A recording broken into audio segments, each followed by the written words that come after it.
Ram friends. అన్నా Lezhneva క్షమాపణ చెప్పాల్సిందే. ఇంత తప్పు చేస్తుందా? తలనీలాలు ఎలా ఇస్తుంది?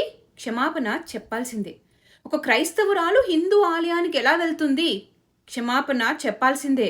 పవన్ కళ్యాణ్ గారి భార్య అయినందుకు ఆమె మీద చిన్న పిల్లాడు మార్క్ శంకర్ పైన నోటికి వచ్చినట్టు మాట్లాడాల్సిందే, ట్రోల్స్ చేయాల్సిందే, డిబేట్లు పెట్టాల్సిందే. అంతేనా? రాజకీయాల్లో విభేదాలు ఉంటే నచ్చకపోతే రాజకీయం చేయండి, మాట్లాడండి, తప్పులు చూపించండి, ఇవి చేయలేదు అవి చేయలేదు అని అడగండి. కుటుంబాలను తేవడం ఏంటి? లెజినోవా గారు కూడా క్రైస్తవులకు క్షమాపణ చెప్పి మరి ఆమె ఏ ఒత్తిడితోటి ఈ రకంగా పాల్పడిందో ఉన్న ప్రధాన మొదటి ఆజ్ఞ, నేను తప్ప వేరొక దేవుడు నీకు ఉండకూడదనే యొక్క ఆజ్ఞ, అది అతిక్రమము. చిన్న పిల్లాడు మహిళ అని కూడా చూడరా? ఒక పార్టీ మీద ద్వేషం, ఒక వ్యక్తి మీద ద్వేషంతో నిండిన బుర్రలు ఇంతకన్నా ఆలోచిస్తాయా? బిడ్డ ప్రాణం మీదకి వస్తే తల్లి మనసు తల్లడిల్లకుండా ఉంటుందా? ఆ సమయంలో నమ్మిన దైవానికి ఎన్నో మొక్కేసుకుంటాం. మీనమేషాలు లాభనష్టాలు చూసుకుంటామా? ఆ మొక్కు ఎంత కష్టమైనదైనా బిడ్డ ఆయుర ఆరోగ్యాల ముందు చాలా చిన్నదిగా కనిపిస్తుంది. తన బిడ్డ కోసం తాను గుండు కొట్టించుకున్న విదేశీయురాలు ఒక ఆమె అయితే, తన బిడ్డ కోసం దేశానికే గుండు కొడదామనుకున్న విదేశీయురాలు ఇంకొక ఆమె. ఈవిడెవరో నేను ప్రత్యేకంగా మీకు చెప్పనక్కర్లేదు. దేశాలు వేరు కావచ్చు, మతాలు వేరు కావచ్చు, భాషలు వేరు కావచ్చు, కానీ బిడ్డపై తల్లి ప్రేమ మారుతుందా? జగమే మరిపింపజేయునది తల్లి ప్రేమ. శిశువైనా పశువైనా పరుగులు తీసేది తల్లి ఒడిలోకే కదా. జననీ అనే మాటతోనే తరి ఇస్తుంది మనిషి జన్మ. అరే కనీసం ఆ తల్లితనానికి, ఆ తల్లి ప్రేమకి గౌరవం ఇచ్చి ఊరుకోలేరా? పవన్ కళ్యాణ్ అన్నా లెజినోవా కుమారుడు మార్క్ శంకర్ అగ్ని ప్రమాదానికి గురయింది అందరికీ తెలిసిందే. ఇప్పుడు మార్క్ శంకర్ సురక్షితంగా ఉన్నారు, ఆరోగ్యంగా ఉన్నాడు. భారత్ తిరిగి వచ్చాడు. వచ్చి రాగానే ఒక తల్లి తన మొక్కు తీర్చుకుంది. తిరుపతి వెంకన్న దగ్గరికి వెళ్ళి నేను నిన్ను నమ్ముతానయ్యా అని డిక్లరేషన్ ఇవ్వడమే కాకుండా తల నీలాలు సమర్పించింది. ఒక పూట అన్నదానంకి 17 లక్షలు విరాళం ఇవ్వడమే కాకుండా భోజనం పెట్టింది, అక్కడే కూర్చుని తిన్నారు. ఇదంతా హిందూ సాంప్రదాయం కట్టు బొట్టులో చేశారు. చూడడానికి నిజంగా కన్నుల పండుగలా ఉండింది. ఇక్కడితో చూసి సంతోషించి అరే ఇది కదరా తల్లి ప్రేమ అంటే అని అనేసి ఊరుకుంటే బానే ఉండేది. లేదు, ఎందుకు ఊరుకుంటారు? పవన్ కళ్యాణ్ గారి మీద ఉన్న ద్వేషాన్ని వీళ్ళ మీద తీయాలి కదా. సిగ్గు ఎగ్గు లేని టీవీ ఛానళ్ళు ఈ టాపిక్ మీద డిబేట్స్ పెట్టేస్తున్నాయి. ఇది డిబేట్ పెట్టే టాపిక్ అసలు. ఆ డిబేట్లో ఏమంటాడు? క్షమాపణ చెప్పాలట. ఎందుకు చెప్పాలి? ఆమె నమ్మింది దైవాన్ని, దగ్గరికి వెళ్ళింది, నమ్మిన దైవం దగ్గరికి. తప్పేంటి? హిందువులు దర్గాలకు వెళ్ళట్లేరా? హిందువులు చర్చిలకు వెళ్ళట్లేరా? హిందువులు మీ కేకులు కట్ చేస్తే తినట్లేరా? అప్పుడు చెప్పండి మరి మీరు తప్పు చేస్తున్నారు రాకండి అని చెప్పి. కానీ లేదు, ప్రతి హిందువు ఇంటికి వెళ్ళి నల్లట్ట పుస్తకం తీసుకెళ్ళి మారండి, మతం మారండి అని చెప్పచ్చు. చేతికున్న తాయెత్తులు అన్నీ తీపిచ్చేసి భోజనం అవన్నీ తీస్తేనే పెడతాము, కడుపు నింపుతాము అని భయపెట్టనువచ్చు. అన్నాగారికి మహిళలు మద్దతుగా ముందుకు వస్తున్నారు. క్షమాపణ ఎందుకు చెప్పాలని అడుగుతున్నారు. చెప్పమంటే నేను ఒక 10 లక్షల మందిని తీసుకొచ్చి చెప్తాను, అప్పుడు మీకు సంతోషమని అడుగుతున్నారు. క్షమాపణ చెప్పాల్సి వస్తే మా లేడీస్ అందరం 10 లక్షల మంది వచ్చి క్షమాపణ చెప్తాం. రాజకీయ కుట్ర, రాజకీయ కుట్ర. ఎందుకు క్షమాపణ చెబుతుంది? ఆమె చెప్పక్కర్లా, ఒక్క ఫోన్ కొట్టు, నేను తీసుకొస్తాను. ట్రైన్ తీసుకొచ్చి ఎవరు అడిగితే అందరికీ మేము కాళ్ళ మీద మొక్కుతాం. ఆయన ఒక సీఎం, ఆ సీఎం భార్య క్షమాపణ చేస్తే మీ గౌరవం ఎక్కడ గౌరవం ఉంటుంది? తలని నాదిస్తే క్షమాపణ చెప్పమని ఏ రాజ్యాంగంలో రాసింది? ఎవరు చెప్తారు? మన ఇష్టం వచ్చినట్టు దేవుడికి ఒప్పుకోవచ్చు, అది క్షమాపణ చెప్పాల్సిన అవసరం లేదే. అదే చెప్పండి. మీకు కావాలంటే 1 లక్ష మంది వచ్చి లేడీస్ అందరూ ఎవరు అడిగారో వాళ్ళకి మీద క్షమాపణ, వాళ్ళ కాళ్ళ మీద పడతాం. ఆమెక్కర్లా, మేమందరం ఉన్నాం. అరే ఆ దైవము మనసు తల్లి లాంటిదే. బిడ్డలు బాగుండాలి ఎక్కడున్నా అనుకుంటుంది తల్లి.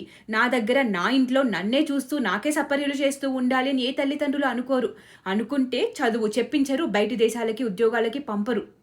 ఎందుకు? బిడ్డ ఎదగాలి, ఎక్కడున్నా బాగుండాలి అని. అదే దైవం కూడా. నన్ను నమ్మినా నమ్మకపోయినా మంచి చేస్తూ మంచిగా ఉంటే చాలు అని చెప్పేదే కదా సనాతన ధర్మం. నన్ను నమ్మకపోతే చంపేస్తా, నరికేస్తా, నేను మాత్రమే దేవుణ్ణి అని ద్వేషం నింపదు. స్వచ్ఛందంగా ఒక మహిళ ఆర్తితో ఆ దైవాన్ని నమ్మి మొక్కుకొని మొక్కు చెల్లించుకుంటే మీకొచ్చిన నొప్పేంటి? కోట్లు ఉన్నోళ్ళేగా 5 కోట్లు ఇస్తే ఏంటి 17 లక్షలే ఇచ్చారు అని పిల్లికి బిచ్చం పెట్టని కొంతమంది మేతావులు కామెంట్లు. ఇది కూడా కామెంట్ చేయాలా? నిజమైన క్రిస్టియన్లు బాగానే ఉన్నారు, బాగానే ఉంటారు. వేరే దేశాల్లో ఉన్నోళ్ళు కలిసి హిందువులతో పండుగలు చేసుకుంటారు, ప్రసాదాలు తింటారు, గుళ్ళకు కూడా వస్తారు. ఎటొచ్చి కల్తీ కన్వర్ట్ బ్యాచ్దే ఈ గోలంతా అటు ఇటు కానోళ్ళు. వాళ్ళు దేవుణ్ణి కొలుచుకుంటారు, మన దేవుణ్ణి ఒక్క మాట కూడా అన్నారు. గివ్ రెస్పెక్ట్, టేక్ రెస్పెక్ట్ అనే దాన్ని బాగా ఫాలో అవుతారు.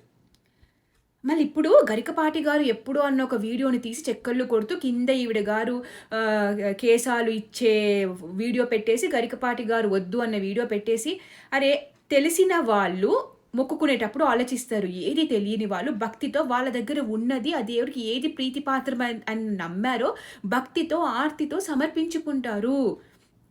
సో ఆవిడ ఆ వీడియో విని తెలిసి అక్కడ ఏమైనా ఇచ్చారా? అది ఎప్పుడుదో తీసుకొచ్చి ఇప్పుడు ఈమె చేసింది తప్పురా, ఈమె చేసింది కరెక్ట్ కాదు, ఈమె ఇచ్చింది పెద్ద గొప్ప పని కాదు అని దాంట్లో పడ్డారు అందరూ కూడా. మహిళలకి తలకేశాలు అత్యంత ప్రీతిపాత్రమైనవి, అలంకారప్రాయం, పుట్టుకతో వచ్చే అందం కేశాలు. అలాంటి కేశాలు ఇస్తామని మొక్కుకుంటే దాంట్లో దేవుడు తప్పు చూస్తాడా? భక్తిని, ఆర్తిని, ప్రేమని మాత్రమే చూస్తాడు. అదే కదా భగవంతుడంటే. కక్ష సాధించేవాడు భగవంతుడు అవ్వడు. ఒక బోయవాడు తనకి నచ్చినట్టు పూజించిన, ఒక ఏనుగు, ఒక పాము, ఒక సాలీడు వాటికి తోచినట్టు పూజించిన, వీళ్ళలో భక్తిని మెచ్చి మోక్షాన్ని ప్రసాదించిన శ్రీకాళహస్తీశ్వరుడి కథని మరిచారా?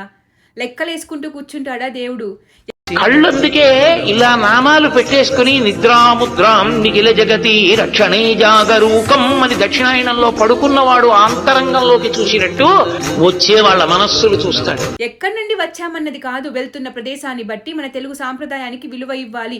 నా ఒళ్ళు, నా బట్టలు, నా ఇష్టం అనే వాళ్ళు కాస్త చూసి నేర్చుకుంటారేమో, సిగ్గుపడతారేమో అని ఇలా ఇది మాత్రం మాట్లాడకుండా, పాజిటివ్స్ మాట్లాడకుండా ఈ చెత్తంతా తీసి నెగిటివ్స్ తీసి డిబేట్లు పెట్టి రచ్చ చేసే ప్రయత్నం జరుగుతుంది అనేది మనం గమనించాలి.